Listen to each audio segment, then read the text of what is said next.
Okay, this video is to show you what to do once you finish this page, right? I'll make sure my name is on my work.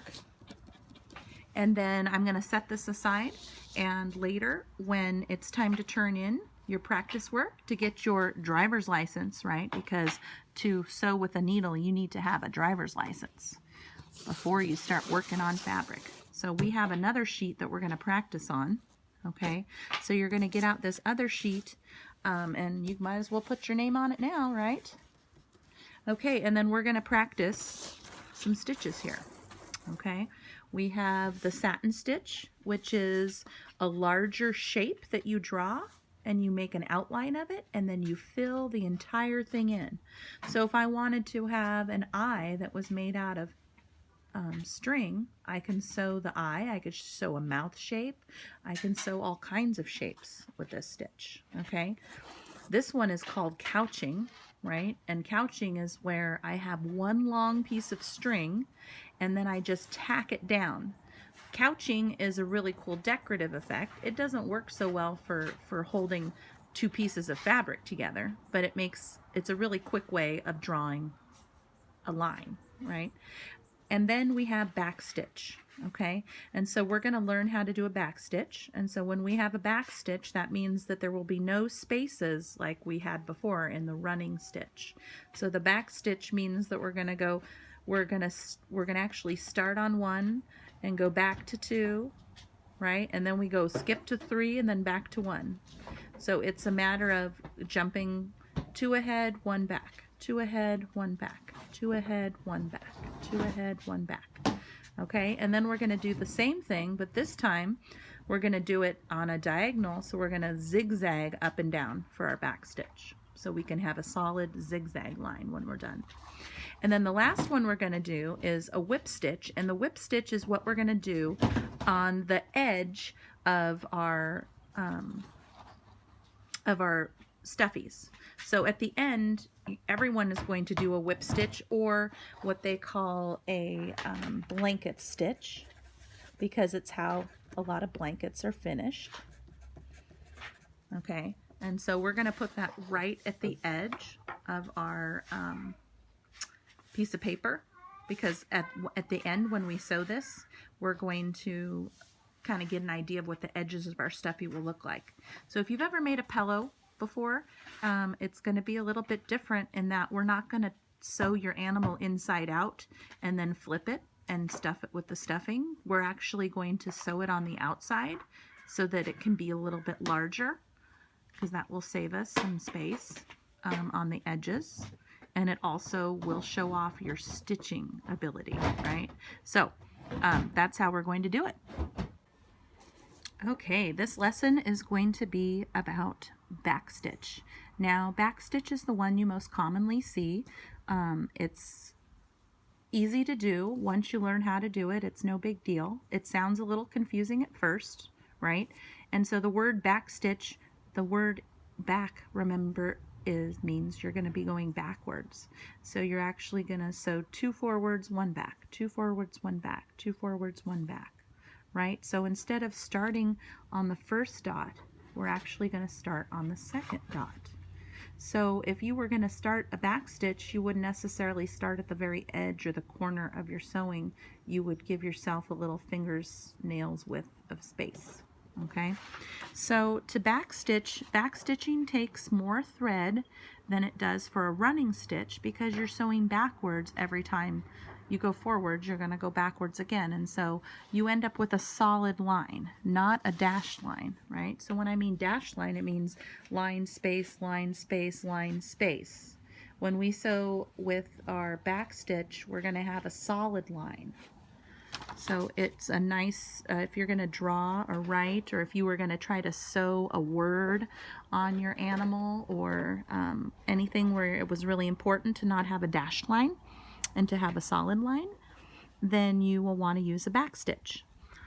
Then also, to start our satin stitch, we also need to know how to do a back stitch. So we're going to learn this one first so that we can have our things. Ooh, the wind is picking up. Almost lost my papers. Okay. We're working outside because the weather is so nice today. So once again, leave a small tail, and then you're going to have your long tail, and you're going to create the knot in the end, 2 knots. So we always do double knots, and if you don't do double knots, then do triple knots. Single knots do not work in sewing because a slip knot will untie itself. Okay, so the difference between a slip knot and a square knot.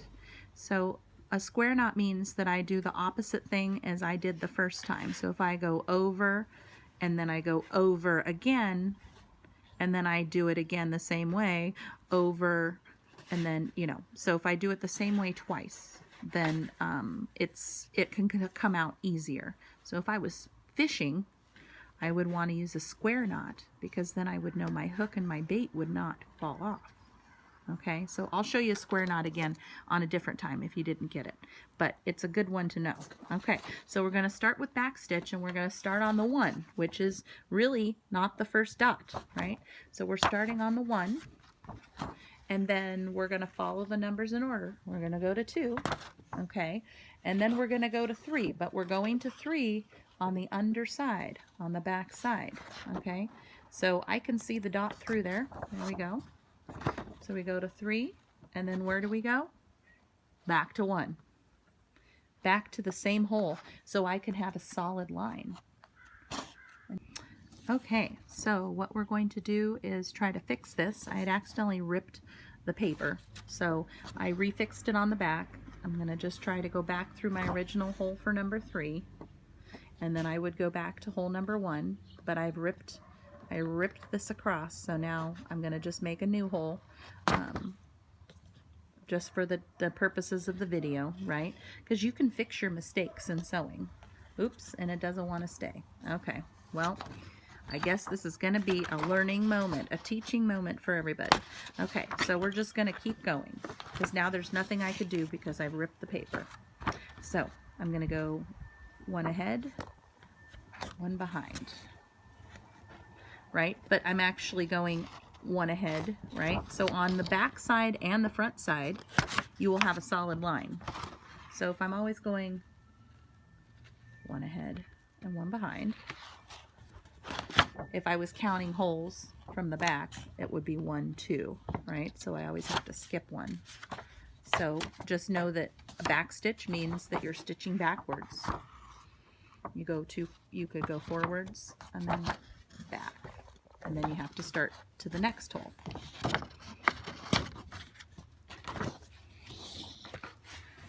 Okay, so this is one that you're going to really want to know.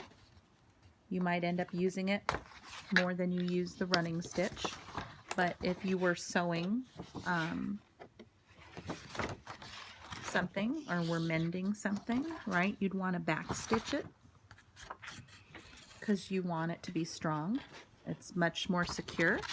But if I was hemming pants and trying to make them shorter and I don't want to see my sewing, I would use a different type of stitch that would make it disappear, right? So the kind of stitching we're learning how to do is the stitching that we're going to want to show off. It's what they call embroidery stitching. So back a long, long time ago, in dear pioneer times, a lot of women would use embroidery thread that they would get. Some of the Native Americans would dye it with different colors of berries to create different colors of threads. And they would have a hoop filled with fabric, and they would practice cross-stitching and stitching different patterns, but then they would also practice their alphabet and their writing, and eventually would create pieces of art that had words on them. So the cool thing about a back stitch is that you can write, if you could write your name in cursive, you can sew your name in cursive, right?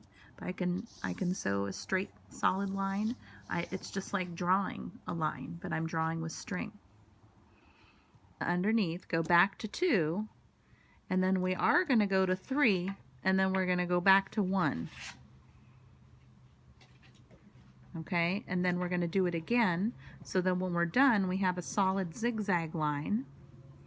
Okay, so let's give it a try and we'll see if we can do this. So where it says 1, you still are gonna push through the back and start as 1, okay? And then I'm going to go to 2, just as I had said originally on the paper, to go to 2. Oops, and I got a little knot. Oh, there we go. Worked itself out. And then I'm going to skip to 3. Okay. And then I'm going to go back to 1. Now, I made a nice little pointy mountain, or it could be a tooth.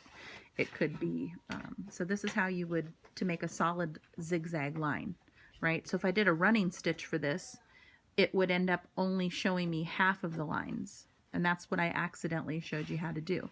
I basically said do a running stitch this way and a running stitch back the other way would give you the zigzag lines too. So there's multiple ways to do it, but I think for what we're doing is to figure out. So if we went down into 3 or into 4 as our last one, it's actually we went back to 1, right? So we are going to go to number 4 next.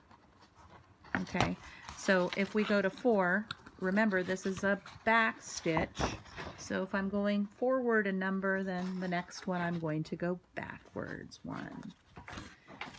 Okay.